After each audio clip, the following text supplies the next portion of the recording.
sebuah Total Podcast and my name is Pangeran Jahan. Sekarang kita akan berbicara dengan dua tamu istimewa kita. Ya satu istimewa, satu nggak begitu istimewa sebenarnya. Selamat datang untuk Tovan.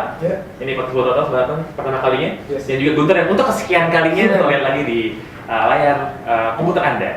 Kita akan ngomongin mengenai Manchester United melawan Real Madrid di /8 final Champions League. Banyak orang bilang kalau menilik pada performa di Liga, peringkat 1 Premier League melawan peringkat 3 di La Liga Real Madrid, harusnya United bisa menang. Tapi apakah bisa sebenarnya United mainnya inkonsisten, beberapa kali diselamatkan oleh keberuntungan, ini pertahanan yang compang-camping. Ini Tovan ini fans United, mungkin bisa memberikan pembelaan kenapa? Kalau menurut gue ya, kalau misalnya United bisa menang atau enggak lawan Madrid itu mungkin bisa ya. Cuman permasalahannya lolos apa enggak, karena di Bernabeu itu berat gamenya. Karena di tahun 2003 juga United sebenarnya menang di Old Trafford, tapi dia di Bernabeu kalah, jadi mereka kalah agregat. Jadi semua tergantung AVP mau golin apa enggak gitu. Dan Cristiano Ronaldo. Gue musim ini beberapa kali terpaksa nonton Real Madrid karena menjadi komentator di TV. Dan gue tidak mendapati bahwa Madrid itu mainnya menarik buat gue ya. Oke, mereka punya counter attack yang cepat. Cristiano Ronaldo tuh luar biasa cepat banget kalau di counter attack. Tapi gue nggak melihat mereka pilih pertahanan yang oke. Itu masalah yang sama sebenarnya sama United juga kayak gitu. Nah, kalau kita mau jago-jago nyetak gol nih, menurut lo jagoan siapa nih kalau kemampuan serangnya? Madrid. Jagoan Madrid? On paper Madrid. On paper ya. Tapi I think Man United has a good chance sih this time ya. Karena Casillas cedera ya kan, dia nggak main gitu kan. So, but gini, sebenarnya dilihatnya dari gini, Man United masih punya Premier League, we're up by 9 points. Yes. Madrid cuma punya Champions League doang. Mungkin Copa del Rey tapi kemarin udah draw gitu kan. So, Jose Mourinho cuma bisa juara Champions League. The only thing yang bisa selamatin karir dia sebagai pelatih Madrid kalau dia juara Champions League, kalau enggak dia bust, kalau enggak dia dianggap gagal gitu kan. Dan kalau Jose juara Champions League, dia memberikan gelar ke-10 Champions League buat Real Madrid gitu. Istilahnya apa itu yang 10? La Decima gitu. Dia memberikan ke-10 buat Real Madrid.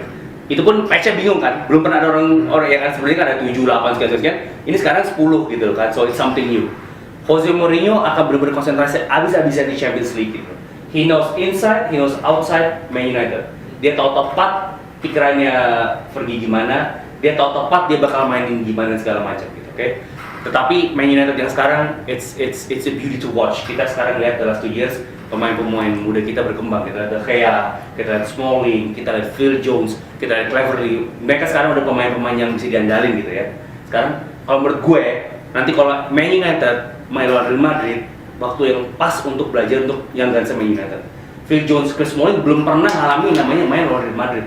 Mereka belum pernah ngalamin game yang segini glamor.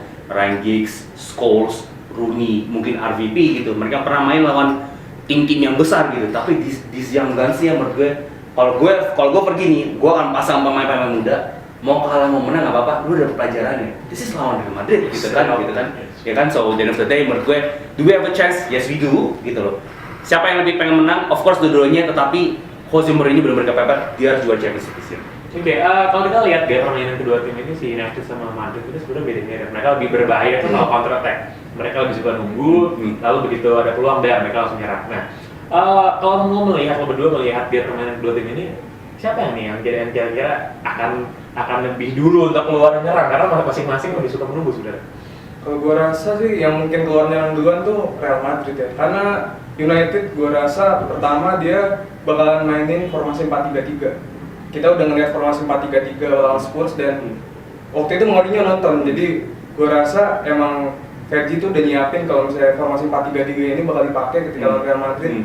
Yang notabene tuh wingernya speedy ya. Jadi kalau misalnya Madrid itu tendensi mereka kebobolan itu ketika mereka itu lagi nyerang.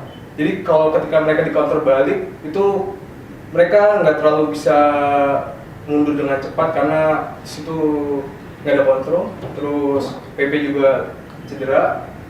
Terus Sergio Ramos juga lagi nggak on form. Jadi kalau misalnya siapa yang nyerang duluan mungkin Madrid yang nyerang. Tapi kalau misalnya siapa yang golin duluan, gua bisa ngomong kalau misalnya AVP gue.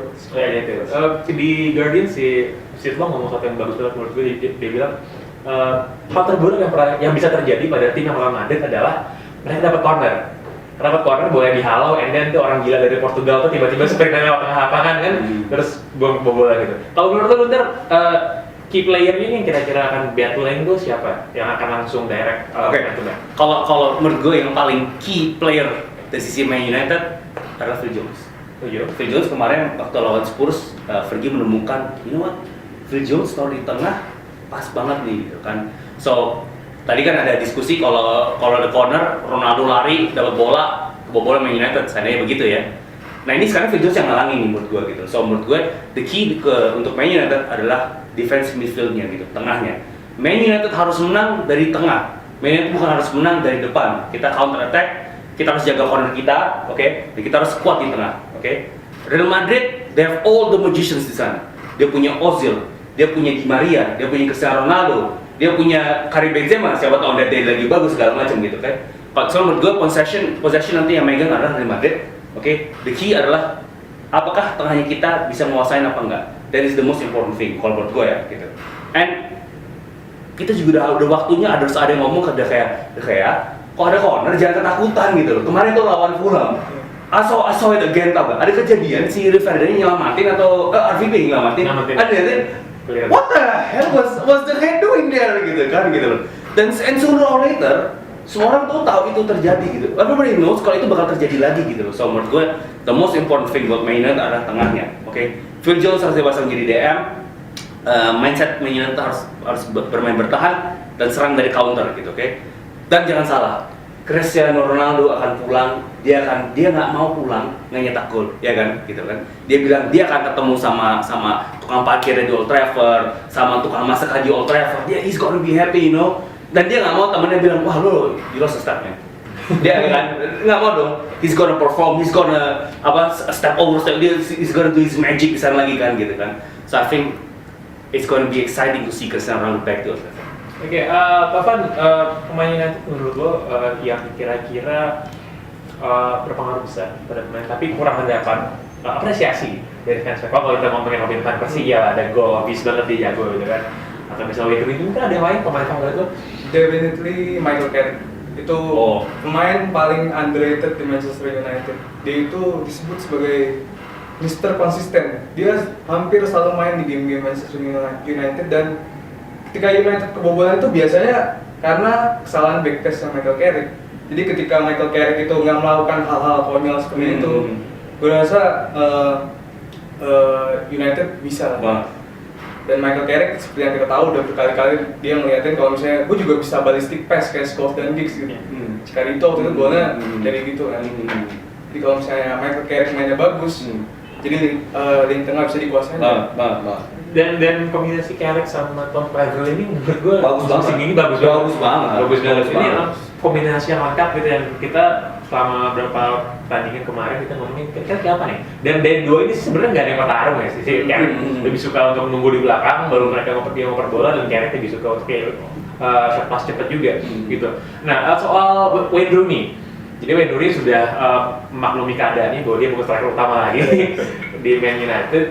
Tapi kira-kira Rooney kalau menurut prediksi lo, apakah dia akan dipasang dalam posisi khusus melawan Madrid? Karena kalau kita lihat seperti melawan Barcelona waktu itu di final, Rooney itu kerjaannya gangguin Sergio Busquets. Nah, kira-kira akan ada yang khusus nggak dari Rooney? Kalau Wayne Rooney, he is a special player. Kita tahu dia itu versatile banget, dia bisa main di mana aja. Dan kalau misalnya posisinya pas starter, gue yakin itu dia kayaknya kalau misalnya 4-3-3 dia jadi sayap kiri.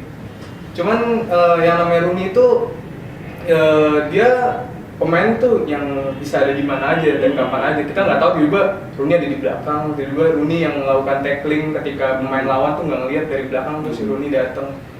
Jadi kalau misalnya kita ngomongin Rooney, jelas sentral banget perannya dia, karena dia maju di depan, dia ngasih flick buat Robin van Persie, juga ngebantu pertahanan. Jadi kalau misalnya nyampingin Rooney dari Van Persie itu salah banget. Sorry, gue tambahin. Mungkin ya, orang tuh nggak ngeliat, orang cuma ngeliat pemain itu dari scoring apa tidaknya gitu kan. Tetapi Wayne Rooney doesn't need to score to be a great player on that day. Dia kadang-kadang melakukan run-runnya dia kerja keras, dia defense. he's passing the ball well lately segala macam. Hal-hal kayak gitu aja tuh udah penting banget buat timnya gitu. Dan dia sering banget jadi motivator timnya gitu. So I think Wayne Rooney adalah salah satu pemain yang paling penting besok lawan Real Madrid. Oke, quick question, dalam 2 legs kira-kira siapa yang akan prevail, United atau Madrid? Manchester United. United menang di Old Trafford, kalah di Bernabeu. Betul sama?